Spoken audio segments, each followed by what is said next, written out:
Hello students, आज हम ordinary differential equation में थर्ड यूनिट थर्ड स्टार्ट कर दी है। Unit third chapter 6। चैप्टर का क्या नाम है? Linear differential equation of second order. अभी तक आपने क्या किया था कि हम फर्स्ट ऑर्डर की भी कर रहे थे। अब आपके पास सेकंड ऑर्डर की लीनियर डिफरेंशियल इक्वेशन होगी। इक्वेशन कैसी होगी? लीनियर होगी, लेकिन कौन से ऑर्डर की होगी? सेकंड ऑर्डर की। हमें उसको सॉल्व करना है।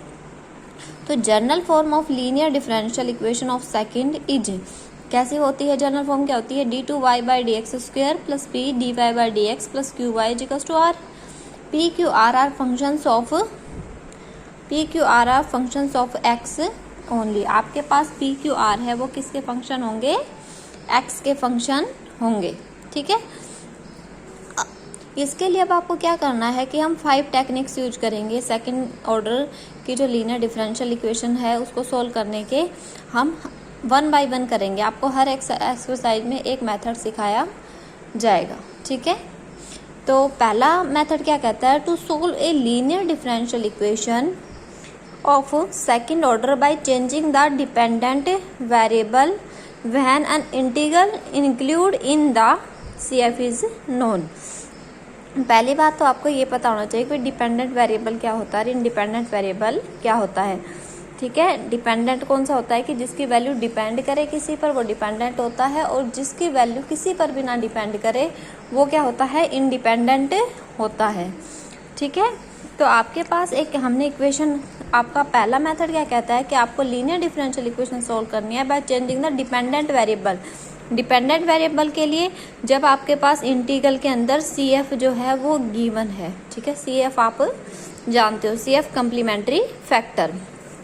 Consider the equation. आपने देखो, पहले हम इसका आर्टिकल करेंगे, क्वेश्चन बाद में करेंगे।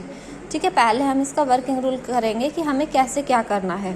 Consider the equation. हमने इक्वेशन कंसीडर करी d2y by d x square plus p d y by d x plus q y equals to r. आपने इक्वेशन नंबर फर्स्ट ले ली और आपको पता है पी क्यू आर है वो फंक्शन होंगे एक्स के। इसके बाद क्या करना है कि मान लो आपके पास y equals to u be an integral when in the complementary function of the equation. ठीक है, y इक्वल्स टू यू इसका एक सॉल्यूशन है। और सॉल्यूशन का मतलब आप समझते हो ना कि आप उसकी जगह u पुट कर सकते हो। तो क्या कर सकते हो? d2u by d x square plus p d u by d x plus q u equals to 0। ठीक है, u2 plus pu1 plus qu equals to 0। अब देखिए हमने क्या माना? Let u dot v। y क्या है? u dot v। आप इसका डिफरेंशिएट करो बेटा विद रिस्पेक्ट टू x। इसका डिफरेंशिएट करोगे तो क्या आएगा? dy बाई डी एक्स क्या होगा आपके पास? u का करोगे तो u1, v as it is plus u as it is v का v1। इसका सेकेंड ऑर्डर का करोगे तो क्या आएगा? u पहले इसका करें हम, इसका करोगे तो क्या आ जाएगा बेटा? इसका u2 v plus u1 v1 plus इसका करोगे तो u1 v1 plus u v2, तो वो डबल हो जाएगा u2 v plus 2 u1 v1 plus u v2। ठीक है, इसके बाद क्या करना है? आपने वैल्यू निकाल ली y की, dy बाई डी एक्स की, d2y by d x square की। इक्वेशन नंबर फर्स्ट है, उसके अंदर आप पुट कर दो सबकी वैल्यू, y की, dy बाई डी एक्स की and d2y by d x square की। हमने वैल्यू फाइंड आउट की है, ये आपने पुट कर दी। उसके बाद क्या करना है आपको? हम देखो सोल्व कर रहे हैं तो u v2 प्लस v1 की टर्म इकट्ठी कर ली और v की कर ली और r। ठीक है, देखो आप u की भी कर सकते हो, जैसे यहाँ हम vu2 है। ठीक है, फिर u1 बाहर लेके v आ जाएगा अंदर, और ऐसे u बाहर लेके हम क्यों नहीं कर रहे? क्योंकि हमने इसको तो गिवन माना है कम्प्लीमेंट्री फैक्टर में, तो हम इसलिए v की टर्म्स इकट्ठी कर रहे हैं। यूजिंग सेकंड का यूज। सेकंड क्या कहता है कि u2 plus pu1 plus qu equals to 0। ठीक है, क्योंकि आपने y इक्वल्स टू एक सॉल्यूशन माना है। सॉल्यूशन का मतलब यही होता है कि जब आप इक्वेशन में पुट करो तो इक्वेशन को सेटिस्फाई करना चाहिए। तो जहाँ भी ये है आपके पास u2 plus pu1 plus qu equals to 0, उसकी जगह क्या पुट कर दो? 0 पुट कर दो। ठीक है, तो 0 पुट करोगे और तो आपके पास क्या आ जाएगा? u v2 plus 2u1 plus pu u1 और इसकी जगह 0 पुट हो गया इक्वल्स टू r। अब आपने u से डिवाइड कर लिया, u से डिवाइड करोगे तो v2 plus 2u1 u plus p v1 is equals to r upon u। अब क्या हमने पुट किया है, v1 की जगह p और v2 की जगह dp बाय dx। ठीक है, जहां v1 है वहां p पुट कर दो और जहां v2 है वहां dp बाय dx पुट कर दो इन इक्वेशन नंबर 3 में। तो करोगे तो क्या आएगा, dp by dx plus 2u1 2 upon u1 plus p r upon u। ये देखिए आपके पास ये लीनियर डिफरेंशियल इक्वेशन हो गई। लीनियर डिफरेंशियल इक्वेशन आपने पिछले सेमेस्टर में पढ़ी थी, dp बाय dx प्लस क्या थी, यहाँ p के साथ टर्म थी और यहाँ क्या था, q था। ठीक है, तो इसमें इंटीग्रेटिंग फैक्टर क्या होता है, e की पावर p dx। ठीक है, सॉल्यूशन क्या होता है, q फिर integrating factor is equals to, ठीक है, इंटीग्रेशन और q इंटीग्रेटिंग फैक्टर का फिर से इंटीग्रेशन प्लस c। तो आपके पास ये आ गया। अब देखिए हम इंटीग्रेटिंग फैक्टर निकालोगे आप, इंटीग्रेटिंग फैक्टर क्या आएगा, 2 upon u1 plus p dx।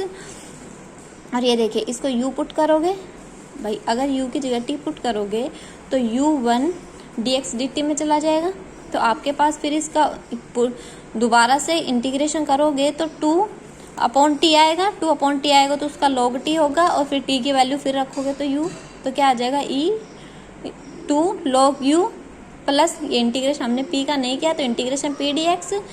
आपके पास क्या आएगा, e log u square plus e integration p dx। ठीक है, तो आपके पास क्या आ गया, e से कट गया u स्क्वायर e की पावर इंटीग्रेशन p dx।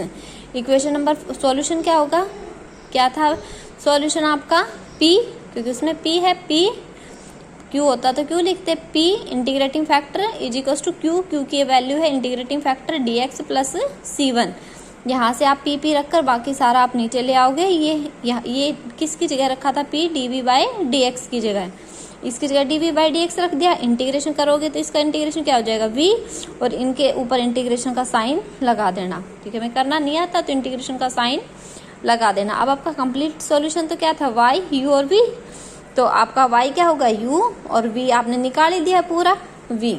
ये आपका कंप्लीट सॉल्यूशन हो जाएगा, जहां c1 और c2 दो आर्बिट्रेरी कांस्टेंट है। अगर आपके पास कोई और कंडीशन गिवन हुई तो हम आर्बिट्रेरी कांस्टेंट की वैल्यू फाइंड आउट कर लेंगे। ठीक है, इसके बाद क्या करना है कि देखिए अब आपको क्या करना है बेटा, देखिए अगर आपके पास आपका पी निकालना है, मेथड फाइंडिंग पी। इसके पी निकालने के क्या मेथड है कि मान लो आपके पास एक गिवन इक्वेशन है, आपने इक्वेशन नंबर फर्स्ट डाल लिया, पी क्यू आपको पता है फंक्शन एक्स ओनली, कि हमने मान लिया कि अगर मान लो y इक्वल्स टू ई की power m x is a solution. हमने ये मान लिया कि कोई सेकेंड ऑर्डर की लीनियर डिफरेंशियल इक्वेशन है, उसका एक सॉल्यूशन ये है y इक्वल्स टू ई की पावर एम एक्स। इसके लिए आपको dy बाई डी एक्स चाहिए और d2y by d x square. तो यहाँ से dy बाई डी एक्स निकालोगे तो क्या आएगा, m ई की पावर एम एक्स, और d2y by d x square निकालोगे तो m स्क्वायर ई की power m x. Equation first क्या हो जाएगी आपके पास, m स्क्वायर ई की power m x plus p m e की power m x plus q e की पावर एम एक्स। आपने ई की पावर एम एक्स कॉमन लिया तो क्या आ जाएगा, m square plus p m plus q. अब देखिए दो फैक्टर्स का प्रोडक्ट 0 के बराबर, इसका मतलब या तो ये 0 या फिर ये 0 या फिर बोथ 0। तो देखिए आपको ये पता है कि ई कभी 0 नहीं होता, इसका मतलब पक्का यही 0 होगा। तो हमने इसको क्या कर दिया 0। तो अब आपने m स्क्वायर से डिवाइड किया तो 1 plus p m plus q m square is equals to 0। तो क्या है कंडीशन कि आपको कैसे पता चलेगा कि आपको पी आई कैसे फाइंड आउट करना है। हम देखेंगे कि देखो आपके पास तो इक्वेशंस ऐसी होंगी, y के साथ होगा कुछ, dy बाई डी एक्स के साथ होगा और d2y by d x square के साथ।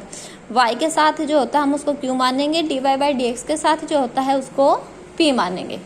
ठीक है, तो हम ये करके देख लेंगे कि अगर 1 plus p upon m plus q upon m square 0 है तो उसका एक सॉल्यूशन ये होगा। ठीक है, 1 प्लस पी अपॉन ए प्लस क्यू अपॉन ए स्क्वायर 0 है तो उसका एक सॉल्यूशन e की पावर ax हो जाएगा, क्योंकि m की जगह a आ गया है। अगर m की जगह 1 आ गया है तो यही बनेगा, क्योंकि नीचे 1 का कोई फर्क नहीं पड़ता, तो ये सॉल्यूशन होगा। m की जगह -1 आ जाए तो ये माइनस हो जाएगा, इसमें कोई फर्क नहीं पड़ेगा, तो 1 माइनस पी प्लस क्यू, तो y is equals to e की पावर -x इसका एक सॉल्यूशन होगा। कहने का मतलब है कि आप ये एक ध्यान से याद कर लेना, 1 + p/m + q/m² = 0, तो e की पावर mx इसका एक सॉल्यूशन होगा। ठीक है, उसके बाद क्या करना है कि मान लो आपने इक्वेशन का सॉल्यूशन क्या मानना कि y = x की पावर m इसका एक सॉल्यूशन है, तो फिर dy/dx क्या होगा, m x की पावर m-1, और d2y/dx² क्या होगा, m(m-1) x की पावर m-2। हमने दोनों वैल्यूज पुट कर दी। दोनों वैल्यू पुट करने के बाद आपने क्या किया है x की पावर m को कॉमन ले लिया, तो ये बचेगा, वो कॉमन लेके 0 की साइड भेज दिया। तो ये कह रहा है कि अगर ये सॉल्यूशन है तो आप ये करके देख लो, अगर ये 0 के बराबर है तो y = x की पावर m सॉल्यूशन है, y = x, m की जगह 1 आ जाए तो ये चीज़ भी खत्म। यहाँ p होगा और यहाँ qx² मतलब p + qx, अगर x को भी कॉमन ले लिया, अगर 0 के बराबर है तो आपके पास y = x सॉल्यूशन होगा। अब ऐसे ही आप m की जगह 2 रख दो तो ये कंडीशन होगी, तो x² ही सॉल्यूशन होगा। ठीक है, तो आपको क्या करना है, सॉरी ये वर्किंग रूल नहीं लिखा है मैंने, ये फिर करवाएंगे, ये आर्टिकल तक करना है आपको। ठीक है, ये दोनों आर्टिकल करके अच्छे से देख लेना, अगर कोई चीज़ समझ में नहीं आई है तो पूछ लेना। Okay, thank you.